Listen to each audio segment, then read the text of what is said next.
A tense night in August 2020. At the heights of Richin La in eastern Ladakh, Indian Army positions are manned, drones hover silently above, and the Chinese People's Liberation Army, the PLA, is advancing across glacial terrain.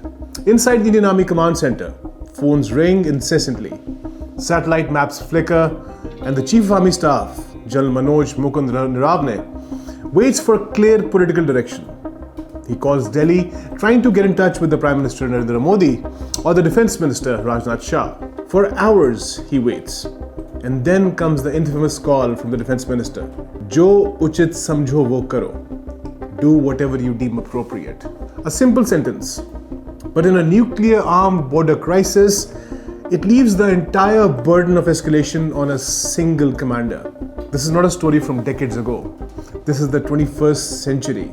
In the Himalayan highlands, where 1,000 square kilometers of Indian territory would eventually come under Chinese influence without a full-scale conflict. Behind closed doors, history was being written differently than the public narrative would later claim. Today, we will take a look into the controversy sparked by General Naravane's unpublished book, 4 Stars of Destiny. What exactly does it unveil, and why is it so explosive that the Indian government is moving mountains to keep it from ever being published? I'm Qasim, and you're watching Radar Mode on Pakistan Connect.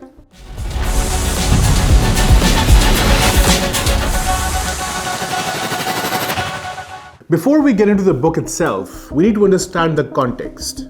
4 Stars of Destiny is the memoir of General Manoj Mukund Naravane, who served as the 27th Chief of Army Staff in India from 2019 to 2022, promises an insider's view into India's most delicate military crisis in recent history. General Naravane oversaw multiple high-profile operations: the standoff at Galwan, Patrolling Point 15, and Operation Snow Leopard. He also spearheaded modernization efforts across the army while grappling with political oversight and structural reforms. The controversy stems from the fact that while 35 other retired military officers had their memoirs cleared and published by the Ministry of Defense between 2020 and 2024, Naravane's manuscript has remained unpublished for over a year, creating political uproar. Unauthorized PDFs and excerpts have been circulating online. The opposition leader Rahul Gandhi attempted to cite excerpts in Parliament, and Delhi police launched investigations, highlighting the sensitive nature of the content and its perceived challenge to the official political narrative. Officially, the Indian government portrayed the 2020 Ladakh standoff as a controlled, disciplined deterrence. Press releases emphasized that no territory was lost, that troops successfully held Orki heights, that border negotiations proceeded professionally. The Galwan clash, while acknowledged, was described in neutral terms, emphasizing tragic fatalities and maintaining the status quo without addressing operational hesitations or lapses. Public discourse in India largely mirrored this sanitized account, focusing on bravery, restraint, and diplomacy, while the underlying sequence of tactical concessions, phone calls, and rules of engagement limitations remained quite opaque. General Naravane's memoir paints a far more detailed, tension-filled picture. The hot potato movement, when Delhi deferred decisive direction to the Chief of Army Staff, illustrates the dangerous ambiguity at the heart of the civil-military relations. The sequence of events began with Operation Snow Leopard in early 2020. Designed to consolidate Indian positions along Patrolling Point 15, the PLA, exhibiting tactical ingenuity, advanced with a column of tanks, the T-15s, which are light tanks designed specifically for use in high altitudes. They advanced without full-scale confrontation, establishing control over approximately 1,000 square kilometers of territory incrementally, while India was constrained by restrictive rules of engagement. The Galwan clash on June 15, 2020 exemplifies this tension. Colonel Santosh Babu, commanding his battalion with courage, was killed in hand-to-hand combat. This was the public account. Naravane's account suggests that Santosh's death occurred and delayed political responses and operational decisions that were not aligned with the actual risks on the ground. The posthumous citation lauded bravery, but according to Naravane, does not accurately reflect tactical context of the systematic delays that contributed to the fatal outcome. Phone call transcripts and the memoir reportedly highlight repeated requests for guidance, often met with non-committal responses or complete silence. Tactical decisions were made under extreme pressure, with the Owais feeling abandoned by the entire establishment, forced to interpret political intent in a matter of life and death. This narrative has drawn reactions from veterans, public observers, and international analysts, some of whom call it a rare window into the complexities of high-altitude warfare under strategic indecision. General Naravane states in his book that Santosh Babu, the colonel who was commanding the battalion, was not fighting or leading his men into battle. On the contrary, he was actually negotiating with the Chinese, at the time they attacked him, leading to his death. Now, this does not concur with the citation he received or the public account, creating a problem for the Indian military. Now, imagine if you are the commanding officer and you are clearly directed to not to fire at the Chinese troops in any scenario, and you have to get approval from the government to move any manpower and any significant assets or to fire a bullet. Meanwhile, the Chinese are advancing with their tanks, and you're calling Delhi again and again without response. Hours pass. These are precious hours where decision making should be happening, but it didn't, because the military leadership was subservient and had to take approvals from the Prime Minister or the government. In these moments, timely decisions become extremely valuable and can have direct consequences on the positions on ground, as they did in this particular instance, where 1,000 square kilometers of Indian land went over to the Chinese without even firing a bullet. The memoir also details Naravane's concerns about the Agniveer recruitment scheme.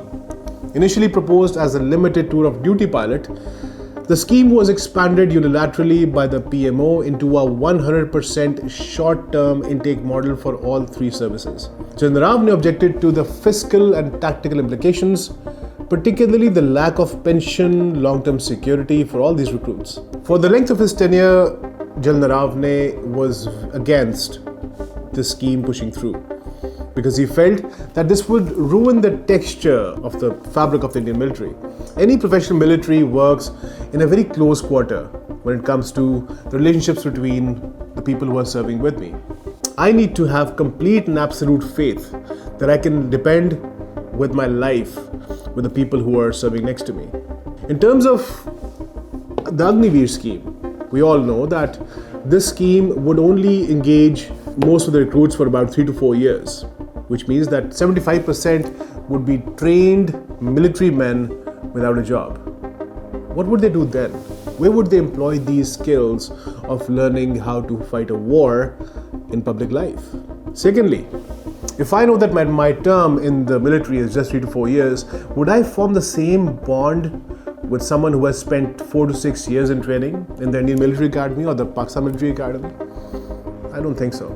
These were really important concerns that General Naravane shared with the military. The political establishment had different ideas. They wanted this scheme to go through, and General Naravane was a block point or a choke point. After General Naravane finished his service, the position for the CDS stayed vacant, of course, because General Bipin Rawat tragically met his death in a helicopter crash. The position was kept vacant for years. Now, technically, as it would happen in any professional military, one of the 3 service chiefs would be promoted to the position of CGS because they have more operational knowledge and they're connected with the ground. This did not happen. The Indian establishment waited for years and then changed the rules of who can be the CDS. And then a retired 3-star officer, General Anil Chauhan, carefully selected for political reliability, was appointed after years of service as the Chief of Defence Staff, ensuring compliance, which means that you say yes without raising any objections or showing reservations. If you remember, General Chauhan was amongst the first to inherently admit that the Indian Air Forces had lost fighters after the May 2025 conflict. Naravane's narrative frames this as an example of how political imperatives can override military professionalism, reducing seasoned judgment to procedural acquiescence. To understand the true significance of this book, 4 Stars of Destiny, a memoir that technically has never been published, we must look beyond the procedural argument over clearances and copyright. We must dig into why this book has become one of India's most explosive national security controversies in recent memory, and what it reveals about the nature of political-military relations in a nuclearized democracy. General Naravane's memoir was slated for release as early as 2024. Penguin Random House India had promoted it. Retailers like Amazon and Flipkart took pre-orders and online listings appeared. Yet, as of early 2026, the book remains unpublished. Penguin has issued repeated clarifications that it holds exclusive publishing rights, that no copies, print or digital, have been officially sold or distributed. Any circulating PDFs or hardbound copies are unauthorized and copyright infringements. Despite this, the Caravan magazine published an article, Naravane's Moment of Truth, by strategic affairs analyst Sushant Singh, featured extensive excerpts from the unpublished memoir published on January 31st, 2026, igniting controversy in the political circles and the military circles. Subsequently, a copy of the unpublished memoir surfaced in the Indian Parliament, held aloft by leader of the opposition Rahul Gandhi during the budget session of 2026, reigniting debates and leading to political scrutiny over whether its contents could be quoted in the Lok Sabha or the Rajya Sabha. The speaker ruled that members cannot cite unpublished material, especially on sensitive defense matters, because it is considered unethical, unauthenticated, politically defamatory. The Delhi police have even registered an FIR and issued notices to Penguin over the alleged unauthorized circulation of the manuscript, reflecting the heightened sensitivity around the pre-publication leaks of a former army chief's defense-related reflections. If this was only a clearance delay, it might not have attracted such political heat, but that is not the whole story. The controversy reveals a much broader fault line: the tension between operational candor and political narrative control, and the way India's civil military decision-making architecture handles that tension. Why the memoir is being held back? Senior retired military officers must get manuscripts cleared by the Ministry of Defense before publication, especially if they contain operational details or accounts of decision-making during live conflicts. This vetting process, in theory, balances transparency with national security. Naravane himself acknowledged at a public event that his manuscript has been under review for more than a year and that the process is not in his hands. It lies with his publisher and the Ministry of Defense. While the full manuscript is unpublished, published sources and political actions indicate what parts of the book have driven commentary. A widely reported fragment concerns the communication during the 2020 India-China standoff in eastern Ladakh. The memoir reportedly recounts a key interaction in August 2020 when Naravane sought political direction during a critical escalation phase. The reply, as he quotes it, was "Jo uchit samjho wo karo," do whatever you deem appropriate. In a constitutional democracy, the civilian executive sets strategic objectives and political boundaries for military operations. For political leaders to tell an army chief in the midst of a standoff that could escalate into broader conflict, especially with a global superpower like China, to act as he sees fit without clearly articulated political intent is, by any professional military standard, an abdication of strategic clarity. Naravane's alleged recounting of this moment strikes at the heart of this civil-military command relationship. In addition to communication dynamics, the memoir is reported to detail lags in responsiveness from New Delhi during high-pressure moments, prolonged negotiation phases with the PLA, counterparts without definitive political guidance, and procedural awkwardness when abrupt tactical decisions were required. These are not mere battlefield anecdotes. They cast light on how the highest tiers of military leadership perceived and responded to political guidance, or the lack thereof, during critical junctures. Opposition politicians seized upon these reported excerpts to argue that the government was avoiding accountability for strategic ambiguity in 2020. Rahul Gandhi insisted that either General Naravane or the publisher was being untruthful about the publication status. This back and forth deepened the political drama, with parties trading accusations about truthfulness and narrative control. At its core, The friction around this memoir exposes a structural vulnerability in the Indian defense apparatus.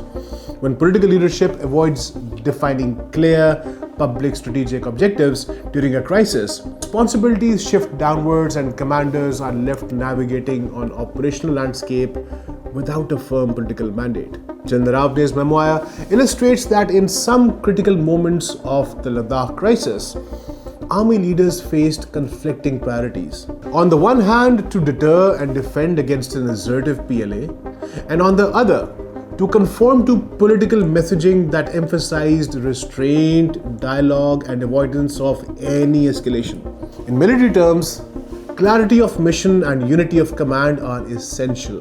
When political direction is vague or interpreted differently at various levels, decision paralysis, risk aversion, and tactical inertia can follow.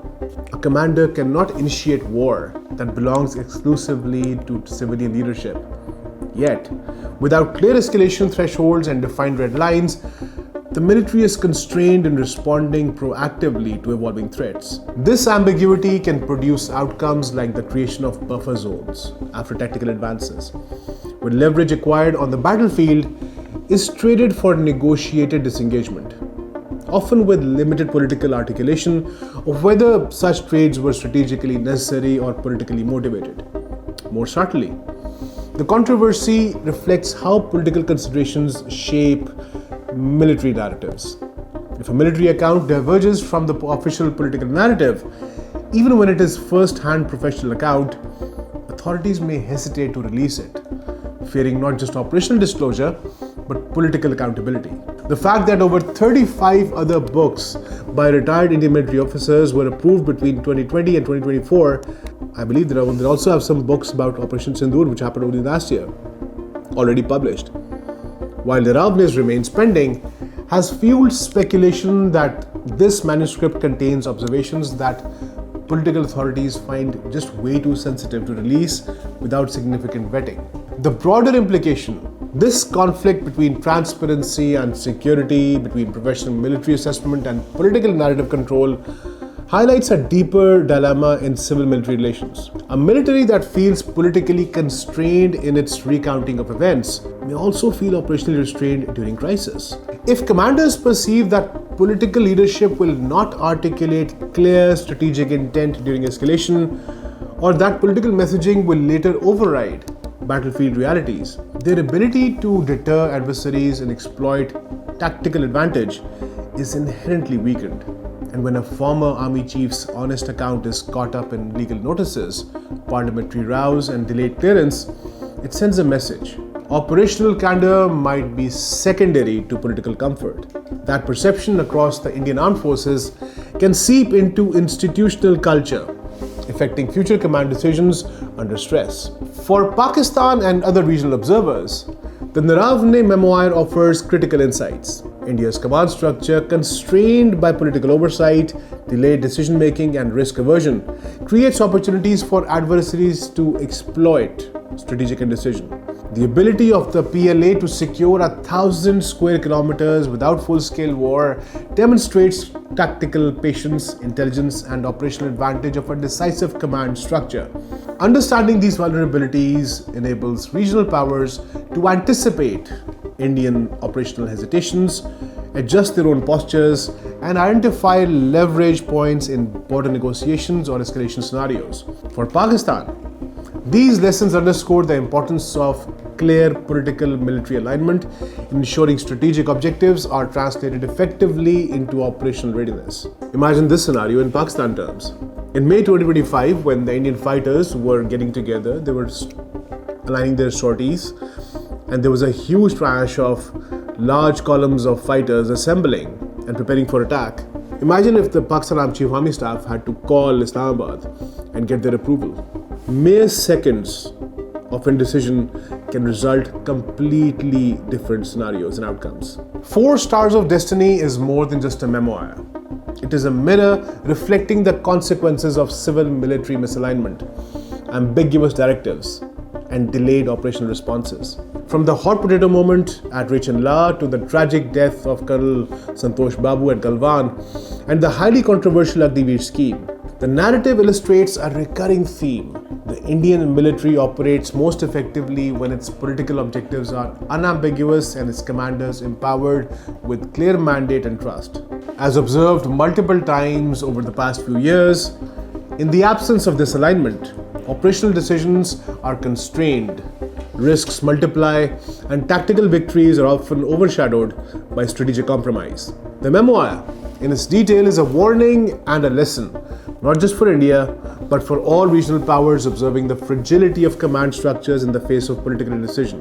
This is all from me this week. My name is Qasim, and thank you for watching Radar Mode on Pakistan Connect.